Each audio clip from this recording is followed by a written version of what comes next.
આણંદ ખાતેથી નાયબ મુખ્યમંત્રીએ યુવાનોને કર્યું સંબોધિત. પોલીસને નાર્કોટિક્સના સેવનના મામલાઓની જાણ કરવાની કરી હાકલ. કહ્યું ડ્રગ્સના રવાડે ચડેલા યુવાઓ ડ્રગ્સ છોડે તે માટે 75 દિવસ દરમિયાન અપાશે પૂરતી સારવાર. તો ડ્રગ્સ માફિયાઓ સામે પણ કડક કાર્યવાહીની આપી ખાતરી. દૂધ ઉત્પાદન અને પશુ આરોગ્ય ક્ષેત્રે શ્રેષ્ઠ કામગીરી કરવાના રાજ્યના પશુપાલકોના કૌશલ્યને મળ્યું સન્માન. પશુપાલન રાજ્યમંત્રીએ શ્રેષ્ઠ પશુપાલકોને એનાયત કર્યા પ્રોત્સાહક ઇનામો. તો જિલ્લા તાલુકા કક્ષાએ મળી કુલ 565 પશુપાલકોને એનાયત કરાઈ ₹91 લાખની પ્રોત્સાહક રકમ. અમદાવાદ, સુરત અને ભરૂચમાં કોર્ટને બોમ્બથી ઉડાવી દેવાના ઈમેલના પગલે પોલીસ દ્વારા સર્ચ ઓપરેશન ચાલુ. ગાંધીનગર કલેક્ટર કચેરી માટે મળેલી ધમકી એ માત્ર અફવા. તો શંકાસ્પદ વસ્તુ નહીં મળતા ગાંધીનગર પોલીસે લીધો રાહતનો શ્વાસ.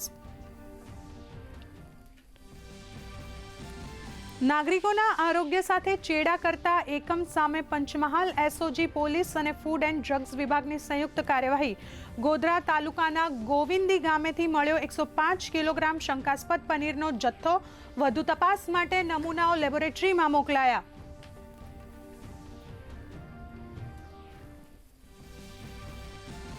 પશ્ચિમ કચ્છ વન વિભાગની ટીમની મહત્વની કાર્યવાહી. ભુજ એરપોર્ટ નજીક દરોડા દરમિયાન 2 એરગન સહિત તીક્ષ્ણ હથિયારનો મોટો જથ્થો કરાયો જપ્ત. શિકાર કરાયેલા પ્રાણીઓના દાંત, જડબા સહિતના અવશેષો પણ કર્યા કબજે. એક આરોપીની કરી ધરપકડ.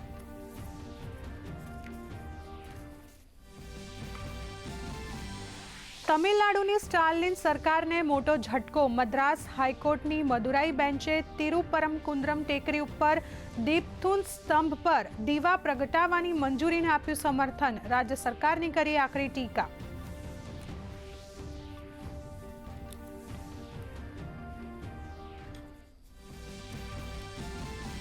રાજ્યમાં કડકડતી ઠંડી માટે થઈ જાવ તૈયાર. પવનની ગતિમાં વધારો થતાં ઠંડીના વધુ એક રાઉન્ડની હવામાન વિભાગની આગાહી. આગામી 5 દિવસ બાદ ઠંડીનો પારો 2 થી 3 ડિગ્રી ગગડવાની શક્યતા. તો 7.5 ડિગ્રી લઘુત્તમ તાપમાન સાથે નલિયા સૌથી ઠંડુ શહેર.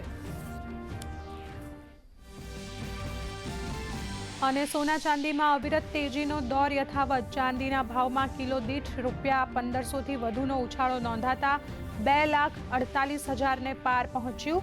તો સોનું પણ થયું મોંઘું. ભારતીય શેર બજાર ઘટાડા સાથે બંધ. તેલ અને ગેસના શેરોમાં જોવા મળ્યું દબાણ.